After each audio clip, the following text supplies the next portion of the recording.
Ladies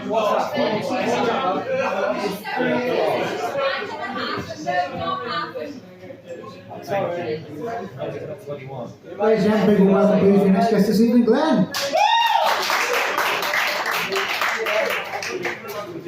I've already told them what you Good evening, ladies and gentlemen.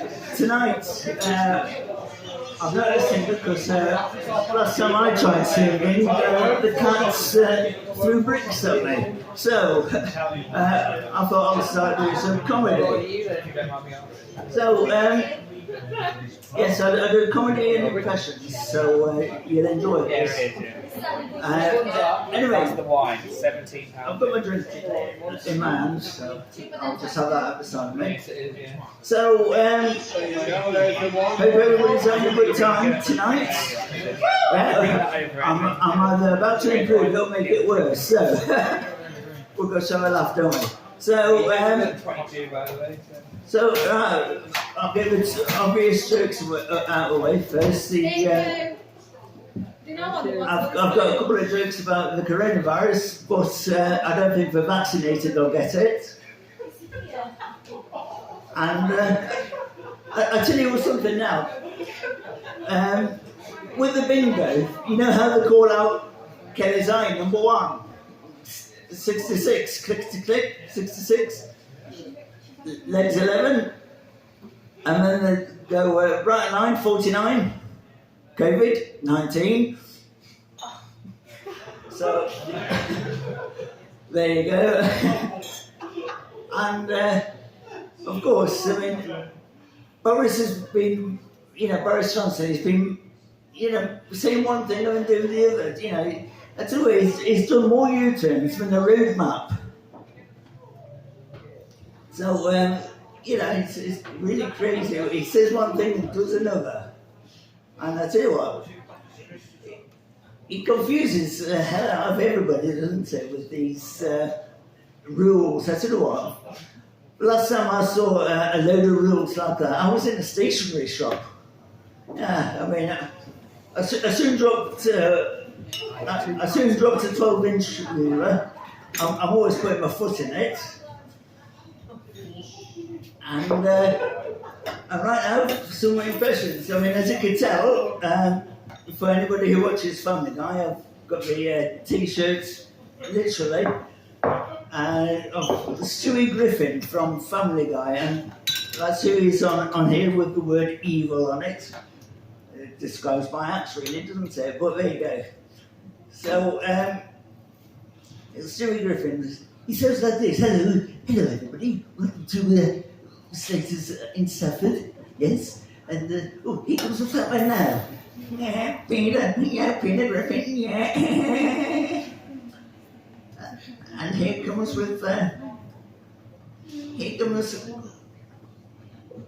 Cleveland. Oh no.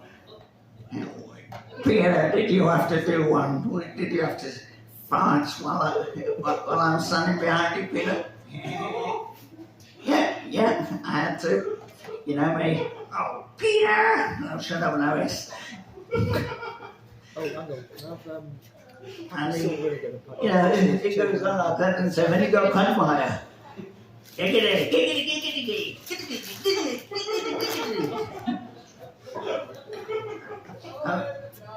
And then you got Joe, he's a disabled guy in a wheelchair in the show.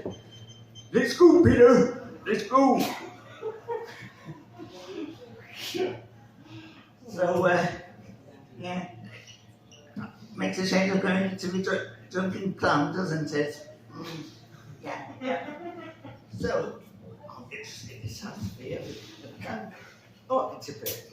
That's brilliant. That's 6 feet coaching. I'm going to take a hunchback.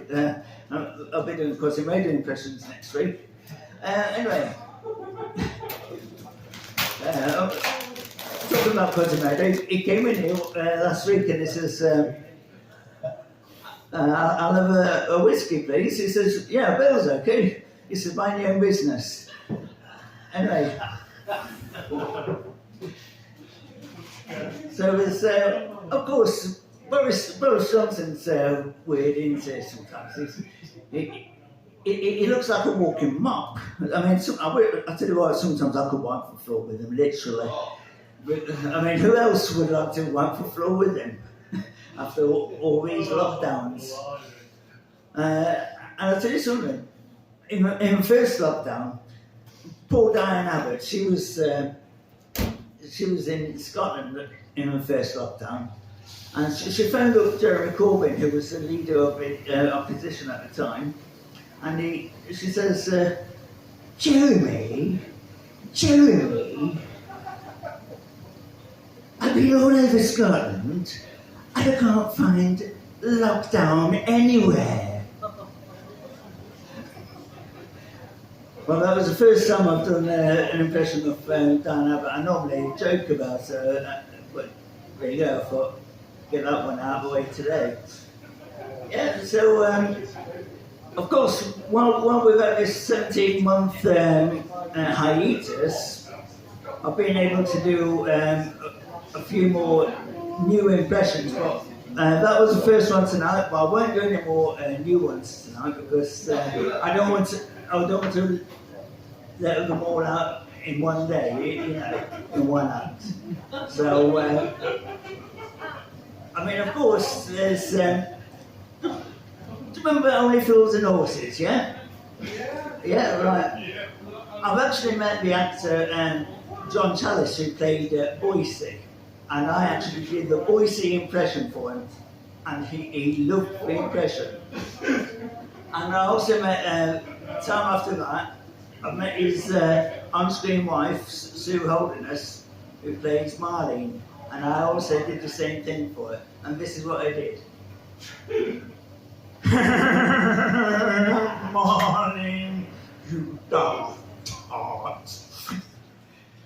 And she loved it. They all loved that. And it's all sorts of people I've met in celebrities.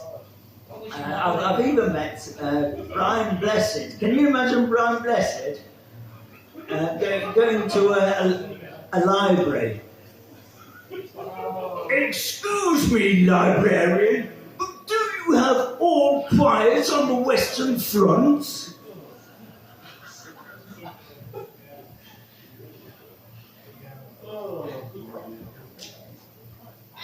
So I'm missing my mouth, and miracles do happen. And the second one is I'm funny. Right. Jesus saves. Yes, Jesus saves. I tell you what, I'm so good that even Jesus doesn't believe in himself. And even God's thinking, what the hell have I got here? Could have been worse. It could have been Vincent van Gogh. I mean, he sliced his ear off and presented it to his girlfriend. Do you know what he said? Ear.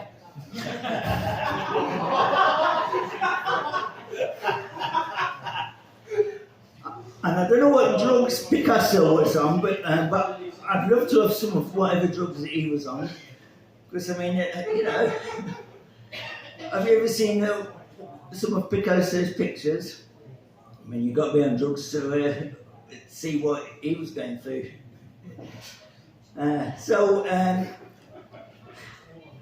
of course, there's not much happened in the news just recently, because I usually come out with a load of topical humour, but there's not much happened in the news, is there? Because everybody's been using the C word. Clean minds, everybody, please. I'm on about coronavirus or COVID. So that's what's happening, and they keep going on about it, don't they? You know, Project Fear, 3.3 million. You know, might as well be. And you know, it's a bit crazy at times, so isn't it? Because you've got so I'm fighting with this tonight. Right. Yeah. So what it is, there's can you imagine it?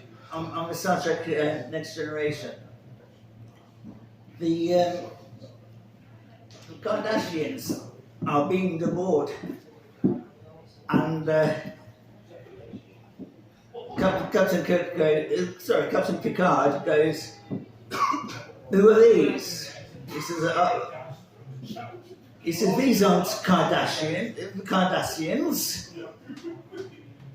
I said, "No, there was a spelling error in the script. That's why you got Caitlin and Jenna being your second in command." And that's it for tonight. But I tell you what, I'll be back next week. In the words of Arnold Schwarzenegger, I'll be back. That was done, ladies and gentlemen. Okay, that was now briefing.